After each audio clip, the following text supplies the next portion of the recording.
ఇప్పుడు మీ కాంపౌండ్లో ఉన్న కమెడియన్స్ కొంతమంది ఆడుతున్నారు, మీరన్న పేకాట అన్నది కానీ ఎంటర్టైన్మెంట్ కానీ, వాళ్ళకు మీరు కలిసినప్పుడు మీ కాంపౌండ్లో కలిసినప్పుడు వాళ్ళకి ఏం చెప్పరా మీరు? నేను ఒకరికి సలహాలు ఇచ్చేంత గొప్పవాడిని కాదు, నా దగ్గర వద్దని చెప్తాను, అంతవరకు పాటించాలి. Okay okay okay sir. ఇంకా మళ్ళీ ఈ క్వశ్చన్ అడిగే ముందు మళ్ళీ ఈ క్వశ్చన్ ఎందుకు అడుగుతున్నారు, నీ ప్రూఫ్ ఏమైనా ఉందా అని అడగండి, మామూలు ఒపీనియన్ మీ ముందు పెడుతున్నాను నేను అంతే. ఏంటంటే మోహన్ బాబు గారు రౌడీజం చేసి సెటిల్మెంట్ చేసి అలా పైకి వచ్చారు అన్నది ఎంతవరకు బిగినింగ్ కెరీర్ నచ్చి? I'm very happy for that question. ఒక్కటి ప్రూవ్ చేస్తే మీకు అర్థమైందా? ఒక్కటి మోహన్ బాబు గారు పలానా చోట చేశారని చెప్పిన రోజున మీ ముందే కాల్చుకుని అనిపోతాను, అంత పదం అన్నాను. ఓకే. ప్రూవ్ చేయకపోతే మీరేం చేస్తారో ముందు అగ్రిమెంట్ రాయండి. ఆ వ్యక్తి మోహన్ బాబు గారు ఇలాగా మా దగ్గర అన్యాక్రాంతంగా ₹1 తీసుకున్నాడన్నా, ఇలా చేశాడు, రౌడీలను పిలిపించానన్నా. రౌడీ అంటే ఎవడు? మీరు రౌడీయే, నేను రౌడీయే. మన స్కిన్ను మనం కాపాడుకోవాలన్నప్పుడు తిరగబడేవాడు ప్రతి ఒక్కడు రౌడీయే. మన స్కిన్ను మనం కాపాడుకోకపోతే మనం అసమర్థులు అయిపోతాం. ఆ విధంగా చెప్పిన రోజున ప్రూఫ్, ఇది దైవ సాక్షిగా పంచభూతాల సాక్షిగా చెప్తున్నమాట, అపఖ్యాతిని క్రియేట్ చేయడం కోసం ఒక్క ప్రూఫ్. ఏం భయపడాల్సిన అవసరం లేదు. ఇతరుల సొత్తును మట్టి పిడవని భావించవాలని చెప్పేవాడు మా నాన్న. ఆమె perfect income tax SSC. Cinema కోసం కానీ ఏదైనా డబ్బు తీసుకున్నా ఎవరి దగ్గరైనా గౌరవప్రదంగా ఇంట్రెస్ట్తో పాటు ఇస్తూ ఉంటాను. అప్పు చేస్తాం, ఇస్తాం గౌరవప్రదంగా. Never the dream. అది చెప్పుంటే అసత్యం, ఏదో ఎవరో చెప్పించుంటారు. ఒక్క ప్రూఫ్ చాలు. నా 13 సంవత్సరాల, నా 42 సంవత్సరాల నట జీవితంలో ఇంటిల్లపాది సూపర్ సూపర్ పంచభూతాల సాక్షిగా చెప్పాడు. Great sir. అండ్ ఇంకోటి అదే మాట అనేవాళ్ళు ఇది కూడా అంటారు, మోహన్ బాబు గారు దాసరి గారికి, పరిటాల రవికి అండ్ రజనీకాంత్కి బినామీ అని. ఇది కూడా క్లియర్ చేయండి. అన్నం తినేవాళ్ళు ఎవరు అదే చెప్పరు. అన్నం తింటారు చూసారా? మా ఊళ్ళో అన్నం అంటే సంగటి కూడా అన్నమే, గంజి కూడా అన్నమే. అది తినేవాళ్ళు ఎవరు అది చెప్పరు. ఉంటే సినిమాలకు అప్పు ఎందుకు చేస్తాం? అది ఇంకంతే, ఒకటే ఆన్సర్. ఓకే. మామూలుగా ఇండస్ట్రీలో దాసరి గారికి, రాఘవేంద్రరావు గారికి ఎంతో కొంత అంటే వాళ్ళు ఎంత మాట్లాడుకున్నా కూడా ప్రొఫెషనల్ రైవలరీ అనేది ఉంటుంది. నాకు తెలిసినంత వరకు లేదు. లేదా? అసలు ఇద్దరు ఒకరినొకరు బాగా ప్రేమించుకునేవాళ్ళు. ఛాలెంజ్ ఉండేది నేను మనసులో, ఆయన మనసులో. రాఘవేంద్రరావు గారు ఒక హిట్ ఇస్తే అరే దానికంటే గొప్ప హిట్ ఇవ్వాలి మనం అనే తాపత్రయం ఆయన ఉండుండొచ్చు. ఓకే. ఇద్దరు మంచివాళ్ళు, ఒకరినొకరిని ప్రేమించుకుంటారు. ఓకే. ఇద్దరూ నన్ను ప్రేమిస్తారు. ఓకే ఓకే, దానికి క్వశ్చనే లేదు. మీరిద్దరు వాళ్ళతో క్లోజ్గా ఎలా ఉండగలిగారు అన్నది నా క్వశ్చన్. ఇద్దరు నా మంచితనం వాళ్ళకి ఇష్టపడ్డారు. అందుకే రాఘవేంద్రరావు గారు కూడా సొంత సినిమాలు పెట్టుకున్నాడు. ఆ సినిమా సూపర్ హిట్ అయింది, అల్లరి మొగుడు. ఆ కుటుంబంతోనే నాకు సన్నిహిత సంబంధాలు ఉన్నాయి. సరదాగా ఘర్షణ పడతాం సరదా, అంతేగాని జీవితంలో అతను నాకు చెడు తలపెట్టడు, నేను అతను చెడు తలపెట్టను. ఓకే. అండ్ మీరు పెద్దవంశీ గారితో ఒక సినిమా చేశారండి, డిటెక్టివ్ నారద అని. ఫ్లాప్. ఆ సినిమా చేస్తున్నప్పుడే వంశీ గారి చేస్తున్నప్పుడు కొద్ది సినిమా చేసిన తర్వాత ఆయన వర్క్ నచ్చో నచ్చో తర్వాత సినిమా కూడా చేస్తానని ఆయనతో మీరు మాట ఇచ్చిన మాట వాస్తవమా కాదా? సినిమా మళ్ళీ ఈ సినిమా అయిన తర్వాత నా సినిమా నువ్వు చేయాల్సి వస్తుంది, ఓన్ బ్యానర్లను డబ్బులు కూడా ఇచ్చారు. ఈ రోజుకు మీరు ఇల్లు అడిగినా చెప్తాడు. ఈ రోజుకి అతని మీద నాకు గౌరవం ఉంది. సినిమా ఫ్లాప్ అయినంత మాత్రం అసమర్థుడు కాదు, అతను సమర్థుడే. ఫ్లాప్ బట్ ఆ ఫ్లాప్ అవడం వల్ల కంటిన్యూ చేయలేదు ఆ సినిమా. అంతగా ఎవరైనా వ్యాపారమేగా. నేను హీరోగా పనికిరానప్పుడు నన్ను పెట్టుకోరుగా మీరు. వ్యాపారం అంతే. మరి మదర్ని ఎలా తీసుకున్నారు గాయత్రికి? Wonderful question. మదర్ ఎవరో తెలియదు నాకు. డైమండ్ రతన్ బాబు అని రైటర్, అతను ముందు ఈ కథ నుంచి వర్క్ చేస్తున్నాం. ఇది వేరే భాషా చిత్రం, అంటే మన ఇండియన్ భాష కాదు. కొన్నప్పుడు ఎవరా 2-3 పేర్లు చెప్తూ అతను అంటే సార్ మదన్ అనే ఒక అతనున్నాడు, అతను ఇంతకుముందు రైటరు ఏదో ఒకటి నుండి తీశాడు కానీ సక్సెస్ అది పెద్దగా లేదు, మీకు ఇష్టమైతే తెలియపరుడు అన్నాడు. పిలిపించవయ్యా అన్న. పిలిపించాము. ఆ ఒరిజినల్ పిక్చర్ చూపించాం. సార్ ఇలా తీస్తే పనికిరాదు, దీన్ని తయారు చేయాలి సార్ అన్నాడు. 6 మాసాలు కూర్చున్నాం. అతనికి నాకు వేవ్ లెంగ్త్, అంటే వేవ్ లెంగ్త్ అని ఇంగ్లీష్లో అంటారు, తెలుగులో ఇద్దరికి అండర్స్టాండింగ్ బాగా కుదురుతుంది. నేను చెప్పిన దానికి అతను తాళం వేయడు, అతను చెప్పిన దానికి నేను తాళం వేయలేదు. అట్లా పోటీ పడి సెలెక్ట్ చేసాం, మంచిగా తీసిచ్చాడు. అండ్ మీరు అంటుంటారు ఆ సినిమాలు ఏం చేయలేదు, ఆ డైరెక్టర్ చేసిన సినిమాలు ఏం చూడలేదు అన్నారు. నాకు తెలిసి 2-3 ఇంటర్వ్యూలో మీరు చెప్పారు. అంటే ఎందుకలా? అంటే ఆయన చేసిన ఒక మంచి సినిమా అయినా ఓకే, గతంలో ఆయన ఏంటి అని తెలుసుకోవడం అనేది ఇంపార్టెంట్ కాదా? నిజమే. ఇది ఒకటి మాత్రం ఆశ్చర్యం, నాలో ఉన్న వీక్నెస్ అనుకోవచ్చు. అసలు ఎలా తీశాడు ఇంతకు ముందు సినిమా ఇతను అని చూడాలి. అవును, చూడాలి, అతనికి తెలుసు. చూడలే అంటే అది మీరు గొప్ప విషయం అనుకుంటారా? మూర్ఖత్వం అనుకుంటాను, ఒక మూఢనమ్మకం అనుకుంటాను. నమ్మేశాను. అదే. సో ఎవరినైనా ఒక పర్సన్ మీకు దగ్గర వ్యక్తి ఎవరినైనా చెప్తే నమ్ముతారు మీరు? అన్నీ నమ్మను, అది నిజాలు ఏంటి నమ్ముతాను. అందులో ఒక మంచి టెక్నీషియన్ చెప్పాడు కాబట్టి నమ్మాను. ఓకే.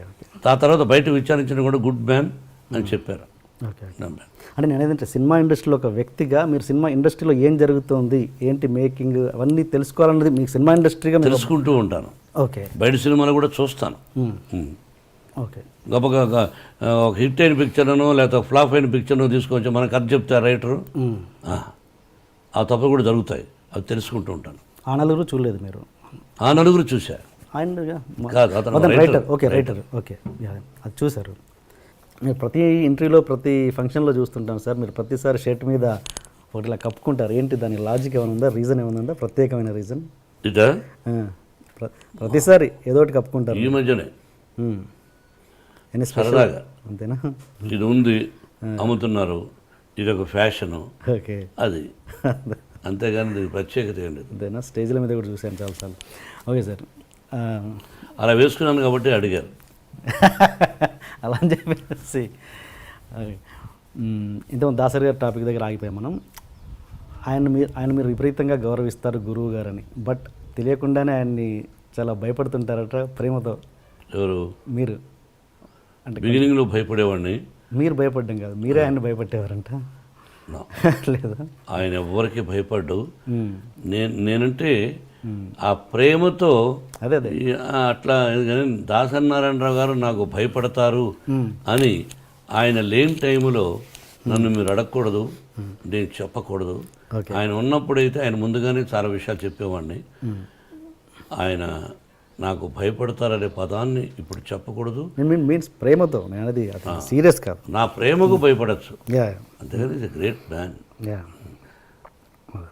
మీరు దాసరి గారు, రాఘవేంద్రరావు గారి ఇద్దరికి మార్కులు వేయాలంటే మీరు ఎవరికి వేస్తారు మీ సినిమాలలో? ఒక్క 0.5% అయినా. ఇద్దరు మేధావులే. దాసనారాయణ గారు ఆయనకు ఆయన, రాఘవేంద్ర గారు ఆయనకు ఆయన. ఇద్దరిలోనే ఎక్కువ ఫస్ట్ ఎవరంటే దాసనారాయణ గారు. అంటే గురువు గారు అని అది తీసేసి, గురువు గారు అన్న పదం తీసేసి ఇద్దరిని డైరెక్టర్స్గా చూస్తే మరి అక్కడ బాపు గారు కూడా ఉన్నారు, ఆయన చాలా గొప్ప వ్యక్తి. అంటే మీరు ఇద్దరు ఎక్కువ వీళ్ళతో చేశారు కాబట్టి అడుగుతున్నాను. చేయడమే కాదు, అతి సన్నిహితులు.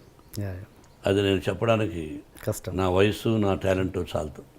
అండ్ వీళ్ళిద్దరిని పక్కన పెడితే, ఓకే, బాపు గారు కూడా పక్కన పెడితే, ఇప్పుడున్న జనరేషన్లో అంటే మీరు చేసిన సినిమాలలో ఎవరు బెస్ట్ అనిపించవచ్చు? బెస్ట్ చెప్తారు మీరు?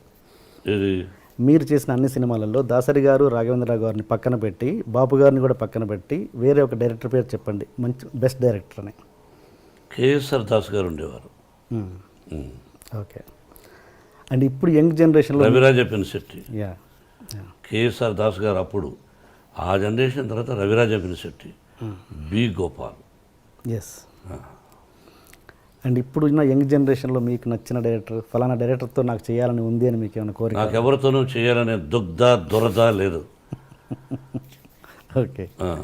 సో మీకు నచ్చిన ఇప్పుడు జనరేషన్ డైరెక్టర్స్ అందరూ ఇష్టమే, అందరినీ ప్రేమిస్తా, అందరినీ గౌరవిస్తా. ఇతని డైరెక్షన్లో నేను చేస్తే బాగుండు అని నేను ఎందుకు అనుకోవాలి? వాళ్ళకి నచ్చితే పెట్టుకుంటారు, అంతే. ఓకే. అండ్ దాసరి గారు ఆయన చనిపోయినప్పుడు ఆయన కనీసం చూడ్డానికి కూడా రాని వాళ్ళ మీద మీ అభిప్రాయం ఏంటి? అది వాళ్ళ సంస్కారం, వాళ్ళ విజ్ఞత, అంతే. Okay. And one more question sir, మీరు ఎప్పుడు ప్రతి దాంట్లో ప్రతి స్టేజ్లో కావచ్చు, ప్రతి ఎక్కడైనా ఒక చిన్న ఫంక్షన్లో కావచ్చు, వన్ మ్యాన్ షోగా ఉండడానికి ఎక్కువగా ఇష్టపడతారు ఎందుకు? మీరే అంతా అన్నట్టుగా వన్ మ్యాన్ షోగా ఎక్కువ మీరు ప్రిఫర్ చేస్తారు ఎందుకు? మీరే ఎక్కువగా మాట్లాడాలనడానికి లేదా మీరే వన్ మ్యాన్ షోగా ఉండడానికి ఇష్టపడతారు? నాకు అర్థం కాదు ఆ ప్రశ్న. అంటే ఎక్కడ మీరు సపోజ్ ఎగ్జాంపుల్ చెప్తాను. మీరు ప్రతిదీ అందరిని అంటే మనకు ఎంతమంది గొప్ప వాళ్ళు ఆత్మీయంగా ఉండొచ్చు. సపోజ్ మీరు రజనీకాంత్ గారు ఆత్మీయులు, బట్ ఒక పబ్లిక్ ప్లాట్ఫామ్లో ఉన్నప్పుడు వాళ్ళని వాడు వీడు అని సంబోధిస్తుంటారు మీరు. అంటే మీకున్న చనువు అన్నది పబ్లిక్ చూపిస్తుంటారు. అది ఎంతవరకు కరెక్ట్ అన్నది నేను. ఎన్టీ రామారావు గారు మహానుభావుడు ఒక ఫంక్షన్లో నేను చంద్రబాబు అంటుండేవాడిని. నన్ను మోహన్ బాబు అన్నా అనేవాడు. చంద్రబాబు నాయుడు గారు అని అన్నాను. ఓకే, నా దగ్గర వీడియో ఉంది. గబక్కన మైక్ లాక్కొని ఆయన ఆ వేదిక మీద నేను, దాసనారాయణ గారు, రజనీకాంత్, రాఘవేంద్రరావు ఉన్నారు, అల్లరిపల్లి సీతో. ఓకే, గబక్కన మైక్ లాక్కున్నాడు ఆయన. ఏమది కొత్తగా మీరు ఏదో గారు అంటున్నారు?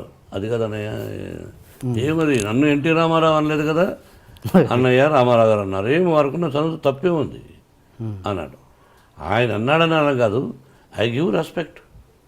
ఎనీ ముఖ్యమంత్రి అయినా ఎవరైనా గౌరవిస్తాను. చంద్రబాబుని వాడు అని సంబోధించనే తప్పది. చంద్రబాబుని సంబోధిస్తారు. రజనీకాంత్కు నాకు ఇంకో అంబరీష్ అని ఓకే, మేమంతా స్నేహితులు కాబట్టి సహజంగా అది తప్పు అని అనడానికి మీరెవరు? అంటే వాడికి నాకు ఇష్టమైనప్పుడు, మా ఇద్దరికి ఇష్టమైనప్పుడు మీరెవరు? అంటే అసభ్య పదజాలం వాడినప్పుడు తప్పు. అవును, స్నేహపూర్వకంగా వాడు వీడు అని అంటే తప్పులేదు. రజనీకాంత్ నన్ను ఒకసారి దొంగనా కొడుకుడు అన్నాడు రామారావు గారిని పక్కన పెట్టుకుని. ఏది పబ్లిక్ ప్లాట్ఫామ్? పబ్లిక్లో ఓకే, సరదాగా రామారావు గారు ఓరు పగలపడి వేడ ఆయన. అంటే అది సరదాగా వాడు అంటూ ఉంటాడు. వీ లవ్ అంత, అది తప్పెట్టు అవుతుంది. అంటే ఇప్పుడు మీరు అన్నది మామూలుగా పబ్లిక్లో ఉన్నప్పుడు కాదు, పబ్లిక్ ప్లాట్ఫామ్లో అన్నాడా స్టేజ్ మీద? మేము ఫంక్షన్ చేస్తుంటే ఓకే, సరదాగా అన్నాడు. నేను అది మర్చిపోయాం. మీరు అడుగుతున్నారు కానీ మేము ఆత్మీయులు సరదాగా మాట్లాడుకుంటూ ఉంటాం. Okay, okay. అంటే ఇప్పుడు మీకు గురువు గారైన దాసరి గారు కూడా మిమ్మల్ని నాకు తెలిసి స్టేజ్ మీద ఎప్పుడు వాడు వీడు అని సంబోధించలేదు ఆయన. ఒక సందర్భంలో ఎప్పుడైనా మోహన అని దాందే ఉంది. అలా ఆయన ఒరే అంటే సంతోషం నాకు. ఓకే, అంటే నేను మాట్లాడేది ఏంటంటే రజనీ రాఘవేంద్ర గారు నన్ను సోదర అంటాడు. ఇంకా అదే టాపిక్ వదిలేవాడిని గురించి మనం. Okay, okay, okay. ఏమైంది స్వీటీ? చదువుకొని 2 hours అవుతుంది, నేను చదువుకోవాలి.